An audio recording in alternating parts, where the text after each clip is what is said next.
السلام علیکم. اب جنگ زمین سے زمین پر نہیں، فضا سے فضا میں نہیں، بلکہ خلا سے خلا میں لڑی جائے گی، اور اس منصوبے کے لیے امریکہ نے $175 ارب مختص کر دیے ہیں. یہ منصوبہ 2029 میں مکمل ہوگا، اور امریکی صدر بہت پر امید ہیں کہ اس کے ذریعے امریکہ دنیا میں اپنی دفاعی بالادستی قائم کرنے میں کامیاب ہو جائے گا. پاک بھارت جنگ کے بعد جس طرح سے جنگ کی حکمت عملیوں میں تبدیلیاں آئی ہیں، تو یہ امریکی فیصلہ بہت اہمیت کا حامل ہے. میں ہوں خرم کلیم اور آپ دیکھ رہے ہیں 24 ڈیجیٹل. اب دنیا میں جنگیں جو ہیں وہ مختلف انداز میں لڑی جائیں گی. پاکستان اور بھارت کے درمیان ہونے والی حالیہ جنگ نے دنیا میں جنگ کے طریقہ کار کو بدل کر رکھ دیا ہے. یہ ایک ایسی جنگ تھی جس میں نہ تو پاکستانی طیارے بھارت کی فضائی حدود میں گئے، نہ بھارت کے طیارے پاکستانی فضائی حدود میں آئے، نہ پاکستان کی زمینی افواج بھارت میں گئیں، نہ بھارت کی زمینی افواج پاکستان میں آئیں. بس اپنے اپنے علاقوں میں رہتے ہوئے جہازوں نے اور میزائلوں نے دشمن کا مقابلہ کیا اور دوسرے ملک میں جا کر تباہی پھیلانے کی کوشش کی. اور رکاوٹ کس نے ڈالی؟ ایئر ڈیفنس سسٹم نے. اب یہی ایئر ڈیفنس سسٹم امریکہ نے ریئلائز کیا ہے کہ چائنا ایئر ڈیفنس سسٹم کے اندر بہت آگے جا چکا ہے. دنیا میں روس کا جو S-400 ایئر ڈیفنس سسٹم تھا وہ مانو ایئر ڈیفنس سسٹم تھا، اور اس ایئر ڈیفنس سسٹم کو پاکستان نے چین کی مدد سے تباہ و برباد کر کے رکھ دیا. تو اب امریکہ چاہتا ہے کہ فضا میں جہاں اس کی بالادستی ہے تو وہ فضا کو استعمال کرتے ہوئے دنیا پر حکومت کرنے کی کوشش کرے گا. اور وہ ایک ایسا ایئر ڈیفنس سسٹم لے کر آ رہا ہے جس کو گولڈن ڈوم کہتے ہیں، جو خلا میں نصب ہوگا اور خلا میں رہتے ہوئے وہ دنیا پر امریکی حکمرانی کو یقینی بنائے گا. جو موجودہ پیٹریاٹ سسٹم ہے امریکہ کا اور جو باقی میزائل ایئر ڈیفنس سسٹم ہے، ان کو آرٹیفیشل انٹیلیجنس اور سیٹلائٹ کے ذریعے خلا میں موجود اس ایئر ڈیفنس سسٹم سے لنک کر دیا جائے گا، اور اس تمام ایئر ڈیفنس سسٹم کو ایک ہی کنسولیڈیٹڈ ایفرٹ کے ذریعے یکساں طور پر استعمال کیا جا سکے گا. خلا میں موجود ہوتے ہوئے وہ ایئر ڈیفنس سسٹم یہ جائزہ لے گا کہ دنیا میں کوئی دشمن ملک کہیں میزائل لانچ تو نہیں کرنے والا. اگر ایسا ہے تو وہ انفراریڈ ریز کے ذریعے یا سیٹلائٹ کے ذریعے پہلے اس چیز کو انفارمیشن حاصل کرے گا، اور پھر وہیں سے اسپیس میں لانچ ہونے سے پہلے یا لانچ ہونے کے فوراً بعد ابتدائی مرحلے میں اس میزائل کو تباہ کر کر ملیمیٹ کر دے گا اور ختم کر دے گا، اور اس خطرے کو ابتدا میں ہی ختم کر دے گا.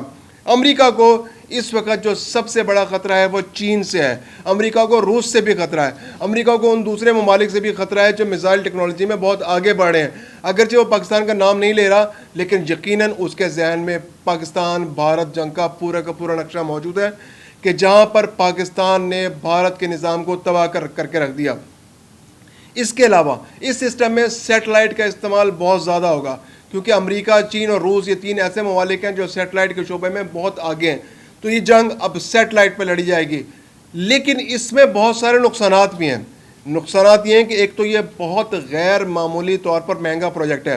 ابتدائی طور پر امریکہ نے $25 ارب اس کام کے لیے مختص کیے ہیں. دوسرے مرحلے میں اس کو $175 ارب تک لے کے جایا جائے گا، اور امید کی جا رہی ہے کہ آنے والے دنوں میں یہ $550 ارب کا منصوبہ ہوگا اور یہ عوام میں معلق ہوگا. کینیڈا نے بھی امریکہ سے فرمائش کیا کہ ہمیں بھی اس منصوبے میں شامل کر لیں. امریکہ نے اس بار کہا ہے کہ بھائی شامل ہونا ہے تو پیسے نکالو اور منصوبے میں شامل ہو جاؤ. اور اگر یہ منصوبہ کامیاب ہوتا ہے تو یقیناً یورپی یونین اور یورپی ممالک کے لیے بھی ایک ترغیب ہوگی کہ وہ امریکہ کے ساتھ انویسٹمنٹ کر کے اس منصوبے کا حصہ بن جائیں، کیونکہ امریکہ خطے میں اور خلا کے ذریعے جو بالادستی قائم کر رہا ہے، اور یورپ اور برطانیہ ہمیشہ سے امریکہ کے پارٹنر رہے اور کینیڈا بھی امریکہ کا پارٹنر ہے، تو وہ یقیناً چاہیں گے کہ روس اور چین کے مقابلے میں وہ امریکہ کے ساتھی بنے. دوسری جانب اب یہ بڑی پوزیشن کلیئر ہو گئی کہ امریکہ 2029 تک ایک ایسا پروجیکٹ لانے والا ہے جس کے ذریعے وہ خلا سے زمین پر کنٹرول حاصل کرنے کی کوشش کرے گا. تو اب امریکہ کے وہ ملک جو امریکہ کے مقابلے میں اپنی پوزیشن کو مستحکم کرنا چاہ رہے ہیں، ان کے پاس بھی ایک اسٹریٹجی آ گئی کہ وہ امریکہ کے اس منصوبے کو ناکام بنانے کی کوشش کریں گے. جیسے 2019 میں انڈیا نے اعلان کیا کہ وہ رافیل طیارے خریدے گا، تو 2019 سے لے کے 2025 تک پاکستان کو موقع مل گیا کہ وہ رافیل طیاروں کو نیوٹرلائز کرنے کے لیے اپنی اسٹریٹجیز بنائے. تو اس نے پاکستان نے چائنا کے تعاون سے ایسے میزائل حاصل کیے، ایسی ٹیکنالوجی حاصل کی، ایسے ریڈار سسٹم بنائے، ایسے ایئر ڈیفنس سسٹم بنائے کہ جنہوں نے رافیل کو عوام میں تباہ کر کے رکھ دیا.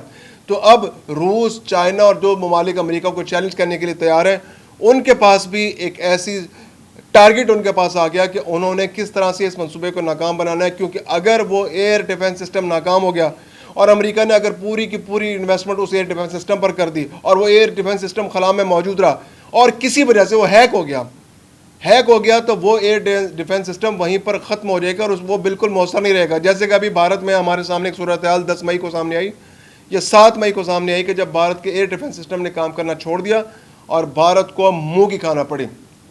تو امریکہ کے لیے بھی یہ بہت بڑا چیلنج ہوگا. دوسری بات یہ کہ جس طرح پاکستان کے ہیکرز نے پورے سسٹم کو انڈیا کے اندر ہیک کر لیا, تو اب دنیا بھر کے ہیکرز کے لیے چیلنج ہوگا کہ وہ اس سیٹلائٹ سسٹم کو ہیک کرنے کی کوشش کریں, کیونکہ اگر وہ اس گولڈن ڈوم پروجیکٹ کو ہیک کر لیتے ہیں تو جو ہیک کرے گا اس کی حکمرانی دنیا پر ہوگی. وہ اس گولڈن ڈوم پروجیکٹ کو ہیک کرنے کے بعد امریکہ کے خلاف بھی استعمال کر سکتا ہے. تو امریکہ کو اس بات کا بہت شدید خطرہ ہوگا کہ یہ کہیں ہیک نہ ہو جائے, کیونکہ اس منصوبے کو بنانے کے بعد جو ہوا میں معلق ہوگا, خلا میں موجود ہوگا ہیکرز کے پاس, اور یہ بھی دنیا کو پتہ ہے کہ وہ سیٹلائٹ کے ذریعے لنکڈ ہے, تو دنیا کے پاس ایک ٹارگٹ ہوگا کہ اس کو سیٹلائٹ کو کس طرح سے ہیک کرنا ہے, اس کو کس طرح سے نیوٹرلائز کرنا ہے, یا اس کو کس طرح سے اپنے مقاصد کے لیے استعمال کرنا ہے. تو امریکہ یقیناً ایک بہت بڑا منصوبہ بنانے جا رہا ہے جس سے دنیا میں آنے والے دنوں میں جنگ کی صورتحال بالکل مختلف ہو جائے گی, جنگ بالکل بدل کر رہ جائے گی. ممکن ہے زمین پر اسلحہ رکھنے کی ضرورت ہی محسوس نہ ہو, خلا میں اسلحہ ہو, لیکن اس میں یہ بہت بڑے پرابلم جن کا میں نے ذکر کیا کہ اگر کوئی میزائل خراب ہو گیا, اگر کوئی لانچر خراب ہو گیا تو اس کے مرمت کے لیے جانا کتنا مشکل ہوگا. وہاں پر جانا اس کو کتنے دنوں میں پہنچے گا, اسپیس شٹلز جائیں گی وہاں پہ جو ایسٹروناٹس جائیں گے, خلا میں جا کے وہ اس کو ٹھیک کریں گے, پھر اس کو نظام کو درست کریں گے. اگر کوئی بیٹری خراب ہوگی اس بیٹری کو ریپلیس کرنے کے لیے جانا پڑے گا. تو یہ اتنا مہنگا شوق ہے کہ جس شوق کو مکمل کرنا ممکن ہے امریکہ بھی افورڈ کر سکتا ہو. اور پھر دنیا کی جو بڑی بڑی کمپنیز ہیں, جو ایئر اسپیس کمپنیز ہیں, جو راکٹ لانچ کرتی ہیں, یا اس کے علاوہ جو اسلحہ ساز کمپنیاں ہیں, وہ بھی فیوچر انویسٹمنٹ اسی پروجیکٹ کے اندر کر رہی ہیں. اور پھر دنیا کو بھی راغب کر رہے ہیں کہ وہ آئیں اور ہمارے اس پروجیکٹ کے اندر جو ہے سرمایہ کاری کریں. مزید اپڈیٹس کے لیے دیکھتے رہیے 24 ڈیجیٹل.